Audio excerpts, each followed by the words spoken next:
Open ocean, Caribbean approaches. Somewhere between the Yucatan Channel and the northwestern shelf of Cuba, a vessel is moving. And it is doing everything right. It rides at roughly 18 inches of freeboard, barely more than 1.5 feet of hull above the waterline. Its radar cross-section is close to zero.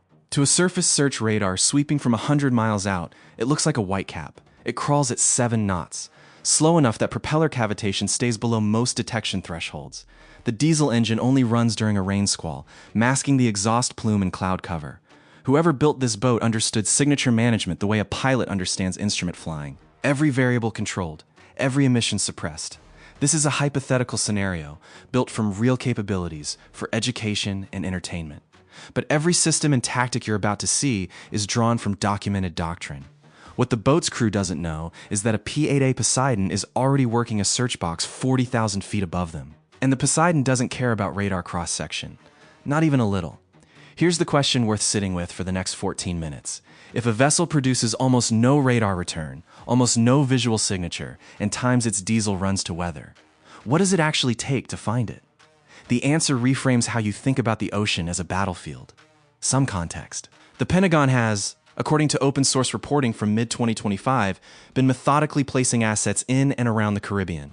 Logistics, nodes, patrol rotations, enhanced ISR coverage.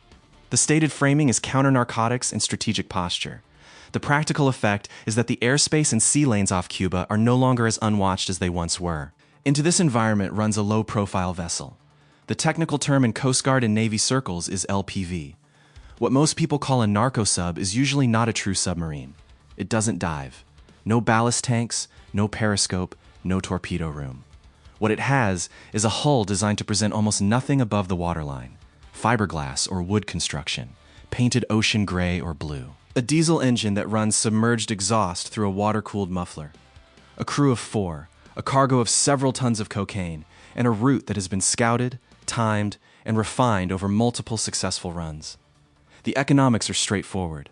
A multi-ton cocaine load is worth tens of millions of dollars at destination. The vessel is essentially disposable, built for 1 or 2 runs, then scuttled. The crew knows this. The entire business model depends on one thing, not being seen. For a long time, on the open ocean, that worked. Radar was the primary tool of maritime patrol, and radar needs a surface to bounce off.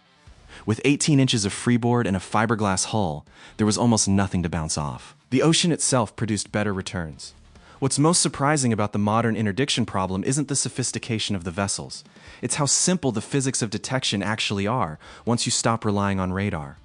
The P-8A Poseidon is a Boeing 737 airframe rebuilt for war. It carries a crew of 9, a sensor suite that costs more than most destroyers, and enough fuel to stay on station for hours over a search box the size of a small country. Its primary weapon against submarines is the Sonobuoy, a device that looks like a cardboard tube about the size of a wine bottle, costs roughly $1,000, and listens. The crew works a search pattern. They drop buoys at calculated intervals across the area of interest, creating a field of passive acoustic sensors floating at predetermined depths. Each buoy streams data back to the aircraft in real time. The crew watches a waterfall display, a scrolling spectrogram where sound appears as color, frequency on one axis, time on the other. Here's the first mechanism to understand, and it's why a snorkeling diesel cannot hide no matter how slowly it runs. Combustion is noise. There is no version of an internal combustion engine that is quiet. The diesel in that low-profile vessel creates pressure waves, acoustic energy, that propagate through the water column in every direction. The crew can baffle the exhaust above the waterline. They can cool it, muffle it, route it through the hull. But the mechanical vibration of the engine block itself, the cylinder firing, the crankshaft rotating, the propeller shaft turning, all of that energy goes into the water. And water is an extraordinary conductor of sound. Think of it this way. A diesel engine running at the surface is like someone playing a bass guitar in an apartment building. You can close the doors, hang blankets on the walls, whisper to your neighbors. But the bass frequencies travel through the structure of the building regardless, because concrete and steel transmit low-frequency vibration efficiently. The ocean is that building, and the diesel engine is always playing bass. P-8A Sonobuoy Field doesn't need the vessel to be loud. It needs the vessel to be different from the background noise of the ocean. A diesel engine has a specific acoustic signature, a characteristic line on the spectrogram. The operator knows what they're looking for. They have libraries of acoustic signatures. They compare what they hear against what they know.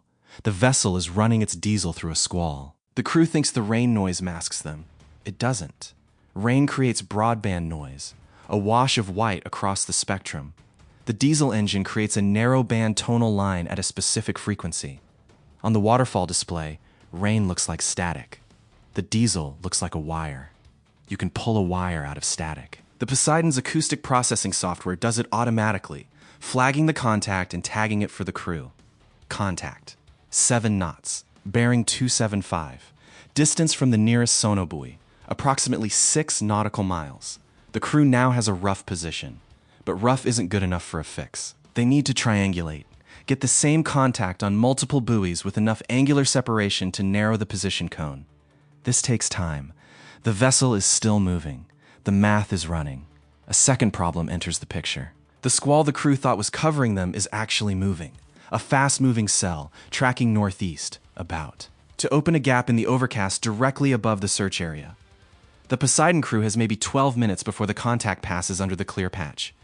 If they haven't refined the fix by then, they lose the visual confirmation window and have to work acoustically only, which means the cutter gets a position cone, not a point. The sensor operator pulls 2 more buoys, drops them offset from the original field to tighten the geometry.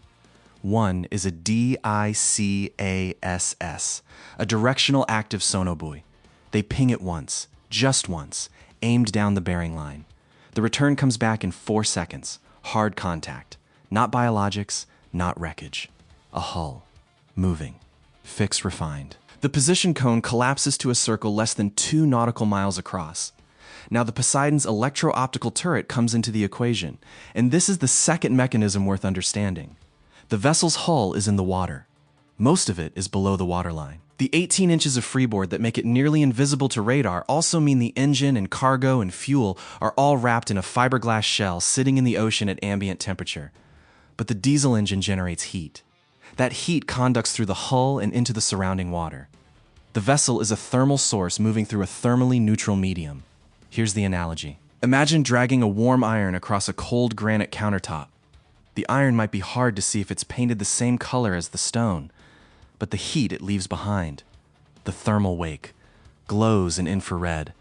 The longer the iron has been moving, the longer the wake stretches. On cool open ocean water at night or in low light conditions, a diesel-powered vessel leaves a thermal trail that an infrared sensor can detect from altitude, even when the hull itself is optically invisible.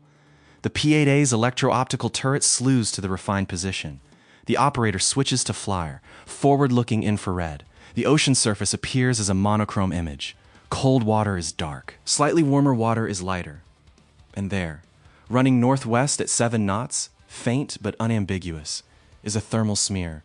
A warm streak on cool water, maybe 200 meters long, with a slightly brighter source at its leading edge. The operator zooms. The source resolves. A hull, barely breaking the surface, moving. The squall gap is opening above it almost precisely as the fix was refined. Put yourself in the seat of that P-8A sensor operator for a second.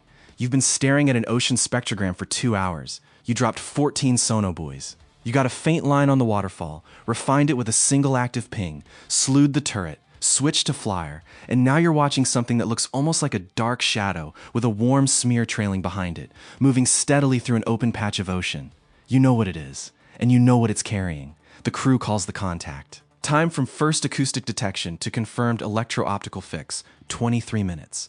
Now the Poseidon does what maritime patrol aircraft exist to do. It doesn't engage. It tracks, and it hands off. The kill chain in counter-narcotics operations is not a killing chain. It's a listening chain that becomes a coordination chain. The Poseidon is the sensor node. It feeds the fix. Position, course, speed, vessel type to Joint Interagency Task Force South, which coordinates all counter-narcotics operations in the Caribbean Basin. JIATF, S-Outh takes the contact report and starts building the intercept geometry. Here's the part that doesn't make sense on the surface until you understand the real constraint. Finding this boat was not the hard part. A single P-8A, Poseidon covers thousands of square nautical miles of search area in a single mission. Its acoustic field can detect a snorkeling diesel at ranges that would surprise most people.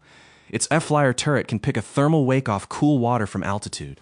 The detection problem for a properly equipped maritime patrol aircraft is largely solved. The hard part is what comes next. JIATF S-Outh has a contact. It has a track. It has a course and speed. What it needs is a hull. A surface ship fast enough to reach the intercept point before the vessel makes landfall or scuttles.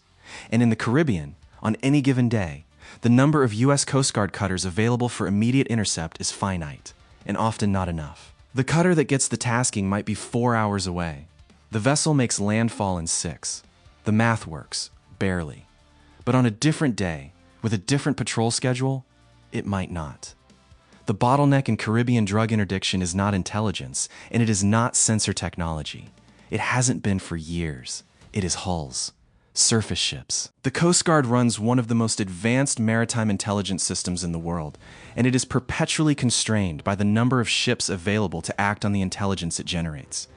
Every admiral who has ever testified before Congress on counter-narcotics has said this. The aircraft find the boats. There aren't always enough ships to catch them. On this day, there is a cutter available, a USCG Legend-class cutter.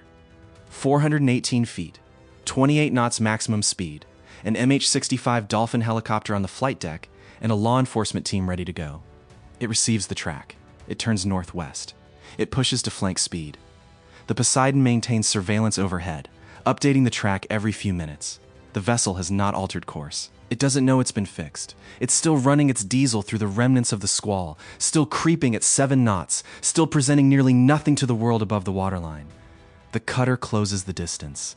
At 12 nautical miles, the MH-65 Dolphin lifts off the flight deck. At 6 miles, the Poseidon crew watches the helicopter appear on their display as a fast-moving blip converging on the slow-moving contact.